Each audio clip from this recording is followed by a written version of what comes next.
I buy quality over quantity now. I don't believe in having too many things. The things I have, I continue to use and I recycle them each time. Hi guys, thank you for tuning in today. So lovely to have you here.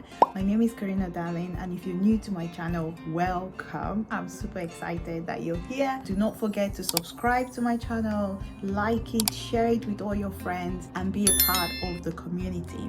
I help professionals across the world navigate life stress-free. Today, I want to share with you 7 things I stopped doing to make more money. And so, are you ready? Let's get right in. A car. I don't have a car. I live in London. I commute into work. These days, I work from home. I had to assess and speak to myself and say, why is it a necessity? At the moment, it's not, because I don't need a car 5 days a week. If I need a car 5 days a week, then I'll be able to justify why I need a car. I go around the city by buses, by public transport, taking the trains or the tube. If I'm going on a long haul trip and I need a car, I'll hire a car from any company that rents cars for the period of time that I'm going away. For me, that cost is less than actually owning a car. Things might change in the future where the need for a car is important, and then at that stage I may have to buy a car, but I would not buy a brand new car. A lot of people like to buy brand new cars. Do you know that when you leave the showroom with your brand new car,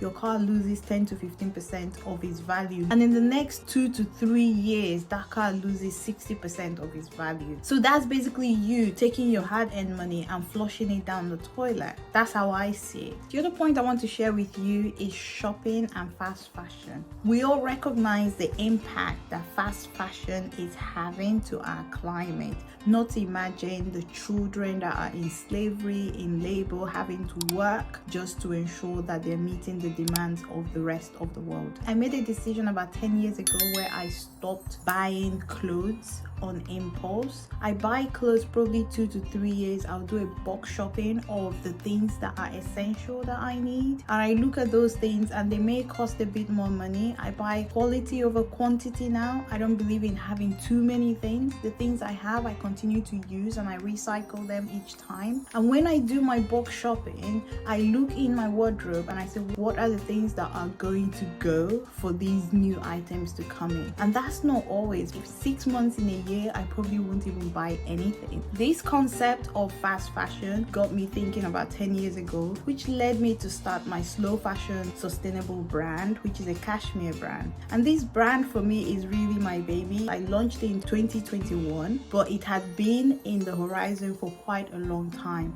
I work with sustainable brands across the world. I source cashmere from nomads in the Far East, and I ensure that the people I work with look after the nomads, look after the goats. I buy from them, and when you go on our website, you would see that the items that we sell are very classic. They will stand the test of time. You can even give them to your family, to your children's children. They will never go out of fashion, and that's why I invest in this business. So I will be sharing with you some of my products so you can see, and I'll also put it in the link below for you to access, and if you do want to buy from us as well, you're very welcome to do that. Books are the next thing that I stopped buying in chunks. I have my classic books and I've had them for years. I even buy them secondhand. But I also have Audible, which is where I have my books that I need to read. Apart from that, I don't really buy books. I go to the local library and I hire books. I also have courses that I register online where I can educate myself and grow. Of course, books are important because you learn, you grow, you upskill, you become a better version of yourself. You're investing in yourself, you're investing in your future. But I have to think about whether I want to buy a book for just reading it once and then never having to read it. And if that's the case, then I'll probably have to hire it from the library. So these are the things that I have stopped buying as well. It won't surprise you that the next thing that I stopped buying are items on sale. These companies are just literally out there to attract as much sales as they can. And it's a marketing psychology to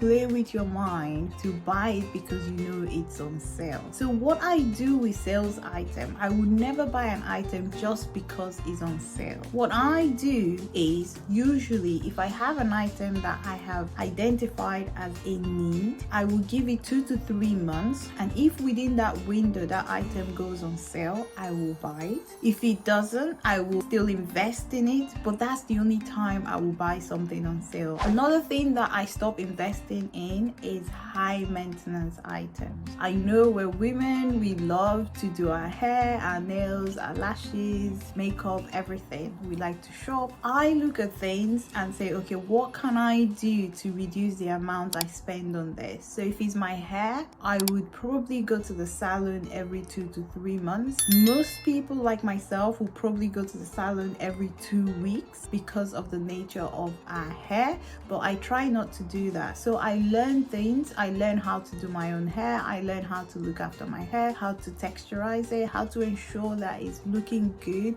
and I take care of it. I invest time in learning how to do things so I don't have to go to the salon consistently, because for me it's not only the money that I spend at the salon, it's the time. I have to look at the optimum level that my time gives to me. The time spent in the salon can be hours and hours, which I could use to be investing in something, educating myself in an area, or growing my knowledge. Another thing that I've reduced that I don't do very often is with my nails. Nails take time, and I love to do my nails, but I do it seasonally, so it depends on what time of the season. I can't tell you I do it in the winter or the summer. It just depends on how I feel. Like this period, I felt like doing my nails more in the winter, which means that by next month I'm going to stop doing my nails and I'm just going to give my nails a break for maybe 6 months or so, and then if I decide to go back again and do my nails, I will. Lashes, I don't do natural lashes because it takes a lot of time. I wear my own lashes. I take them off if I want and I put them back on. It's just easier for me. It's not something that I have to go all the time and pay a certain amount for it to get done. Gadgets is one thing that can take a lot of money from you, because these companies know how to get your money and they're constantly releasing new items every other day. I don't buy items that are dependent on the latest version coming out. Usually I'll buy a version below or 2 versions below, depending on the nature of what I need it for. And so I only go for things that on a need basis. If I need a better quality camera, then I will probably buy a phone or a camera that has a good quality, which I know I can use over a longer period of time. The last thing I'm going to stop buying and stop investing in are things like Christmas cards and Christmas presents. I hope my family and friends are watching this so they can hear it from me. It's the last year I'm going to invest in Christmas presents and cards, only because it does cost a lot of money. It costs the average person between £500 to £700 every year for Christmas presents. In the last 3 to 4 years or even longer, where I buy my Christmas cards are from an organization that supports people with disability, and it's usually these people with disability that prepare those cards, and so I purchase it as a way of supporting them. What I've decided now personally to do is I will donate money to them, but I won't be asking for any cards. And also in terms of Christmas present, what I intend to do is to have time for people. If I can give people my time, I will look for ways that I can compensate and spend more time with friends and family, but I would not be investing any longer in Christmas presents because it does leak into finances, and that money can be used for more productive things. On that good note, I hope you've enjoyed this video. I look forward to seeing you in my next video. Goodbye now.